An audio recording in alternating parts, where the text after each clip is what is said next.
उसके बाद हमारे पास जो डेफिनेशन आ रही है वो आ रही है पोली और गॉन। ये दोनों आई बिलीव ग्रीक या लैटिन वर्ड्स हैं, मेरे ख्याल से ग्रीक है। पोली का मतलब होता है मैनी, अपने पास नोट कर ले, poly mean many, gon mean angle. जब तक तीन एंगल्स की बात थी तो जब तीन, बेसिकली ट्राइंगल भी पॉलीगॉन ही है लेकिन उसका नाम अब ट्राइंगल रख दिया गया। पोली मीन मैनी, एंगल मीन, गोनो मीन एंगल। ऐसी शेप जिसमें टू और मोर देन टू एंगल्स हों उसको पॉलीगॉन कहा जाता है, लेकिन टू से ज्यादा थर्ड वाले में तो हमारे पास स्पेसिफिक नेम है जो इसको हम ट्राइंगल बोलते हैं। Polygon but a figure with three और मोर देन थ्री, इसी वजह तो हम ट्राइंगल को भी पॉलीगॉन बोल सकते हैं। तो a plain figure with three or more three straight edges at its side is called polygon। लेकिन इन्होंने ये जो डेफिनेशन है मुझे इससे थोड़ा सा इख्तलाफ है। बेसिकली गॉन का मतलब होता है एंगल। अगर आप उसको सर्च कर सकते हैं तो सर्च करें, हम ये गूगल सर्च से स्क्रीनशॉट लेके आपके सामने लगा दें। गॉनो का मतलब होता है एंगल, ठीक है, क्योंकि ट्राइगोनोमेट्री, ट्रिग्नोमेट्री जो इसकी आती है उसमें भी ये गॉनो यूज होता है। तो गॉन का मतलब होता है एंगल। तो हम यहाँ पे फिर एजेस की भी बात करते हैं, हम एंगल्स की बात करते हैं। ऐसी शेप जिसमें दो या दो से ज्यादा एंगल्स पाए जाएं वो हमारी जो है वो बेसिकली दो एंगल से शेप बनती नहीं है। अगर आप दो एंगल डाल लें तो वो शेप नहीं बनती कोई, तो कम से कम थ्री एंगल हो तो वो क्लोज फिगर बनेगी। तो ऐसी फिगर जिसमें तीन या तीन से ज्यादा एंगल पाए जाए तो वो पॉलीगॉन कहलाएगी। तो हर शेप को जिसमें तीन से ज्यादा एंगल है पॉलीगॉन कहा जा सकता है। इट मींस रेक्टेंगल भी पॉलीगॉन है, ट्राइंगल भी पॉलीगॉन है, और इसी तरह मतलब जितनी भी शेप्स हैं उसको आप पॉलीगॉन कह सकते हैं डेफिनेशन के अकॉर्डिंग। उसके बाद आ गई रेगुलर पॉलीगॉन। पॉलीगॉन का पता लग गया। रेगुलर पॉलीगॉन, रेगुलर पॉलीगॉन कौन सी होती है? रेगुलर पॉलीगॉन वो होती है जिनकी ऑल साइड्स आर इक्वल, उनकी साइड्स इक्वल होंगी तो वो रेगुलर पॉलीगॉन कहलाएंगी, या जिनके आप कह लेंगे इसके सारे एंगल बराबर हो वो रेगुलर पॉलीगॉन कहलाती है, लेकिन मेरे ख्याल से एजेस बराबर होंगे। A figure bounded y equal straight line, equal straight line से has all its angle equal, और एंगल भी इक्वल होने चाहिए तो फिर वो polygon. Like equilateral triangle, square, rectangle में एंगल तो बराबर है लेकिन साइड्स बराबर नहीं है, इसलिए वो रेगुलर पॉलीगॉन नहीं है, ठीक है। इसके बाद आ जाते हैं वर्टिसेस। वर्टिसेस का मैंने आपको पहले बता दिया है कि किसी भी क्लोज फिगर के जो कॉर्नर होते हैं उसको हम वर्टिसेस बोलते हैं। डेफिनेशन कुछ ऐसे है, the corner of polygon are called vertices.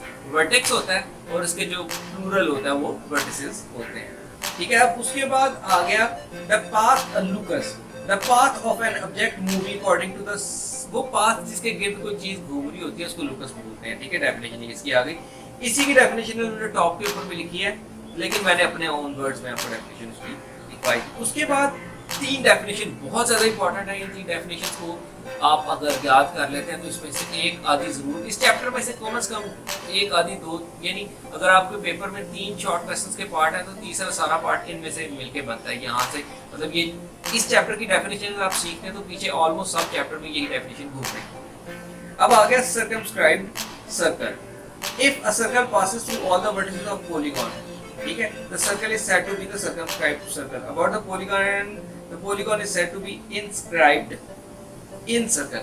मतलब किसी भी पॉलीगॉन के गिर्द, चाहे वो स्क्वायर हो, ठीक है, कोई भी शेप हो, उसके गिर्द अगर उसके सारे कॉर्नर्स के गिर्द अगर एक सर्कल गुजरता है तो वो उस सर्कल को सर्कमस्क्राइब्ड सर्कल कहते हैं। और जिस शेप के, जिस पॉलीगॉन के गिर्द वो सर्कल लगा है उसको इनस्क्राइब्ड यानी पॉलीगॉन बोलेंगे। इसकी पिक्चर सामने आपकी आ रही है तो आपको उसे देखकर भी अंदाजा हो गया होगा। अब बात करते हैं ईस्क्राइब सर्कल। ईस्क्राइब सर्कल एक स्पेशल टाइप ऑफ सर्कल है। उसका क्या है कि इसका और ट्राइंगल का आपस में कुछ कनेक्शन है। ये क्या करता है, अगर एक ट्राइंगल लें, हम एक ट्राइंगल लेते हैं और उसकी दो साइड्स को एक्सटेंड कर लेते हैं, दो साइड्स को हमने एक्सटेंड कर लिया, अब वो सर्कल दो साइड्स को एक्सटर्नली और एक साइड को, दो साइड्स को सॉरी इंटरनली और एक साइड को एक्सटर्नली टच करेगा।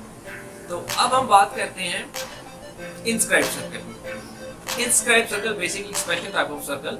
इसमें स्पेशलिटी क्या है कि एक ट्राइंगल आप ले लें, उसकी दो साइड्स को प्रोड्यूस करके बड़ा करते हैं, ठीक है, दो साइड्स को बड़ा करते हैं तो अब वो सर्कल उस ट्राइंगल की दो प्रोड्यूस साइड को इंटरनली और एक साइड को एक्सटर्नली टच करेगा।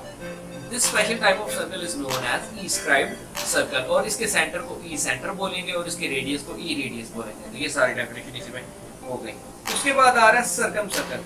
अब सर्कमफ्रेंस, अगर एक सर्कल के एक ट्राइंगल है और एक सर्कल उसके सारे वर्टिसेस में से पास कर रहा है तो उसको हम क्या बोलते हैं, सर्कमस्क्राइब्ड सर्कल और सर्कम सर्कल में ये फर्क है। सर्कम सर्कल बेसिकली ट्रायंगल के गेट होता है, ठीक है। उसके बाद हमारे पास आ गया है इन सर्कल। अब सर्कम सर्कल आउटसाइड से वर्टिसेस में से पास करता है, लेकिन जो इन सर्कल है वर्ड इन से ही आपको अंदाजा हो जाना चाहिए, इन सर्कल जो है वो इनसाइड द ट्रायंगल होगा, ठीक है। वो ट्रायंगल की ऑल साइड्स को इंटरनली टच करेगा। तो ये था आज का लेक्चर जिसमें हमने सीखी बहुत सी डेफिनेशंस, और ये डेफिनेशंस आपको पेपर में बहुत काम आएंगी। इनको लिख लें, नोट्स बना लें। अगर कोई चीज़ रह गई है कमेंट में पोस्ट कर दें ताकि हम नेक्स्ट वीडियो में इसको फिर से लगा सकें। So thank you for watching, this is Danish.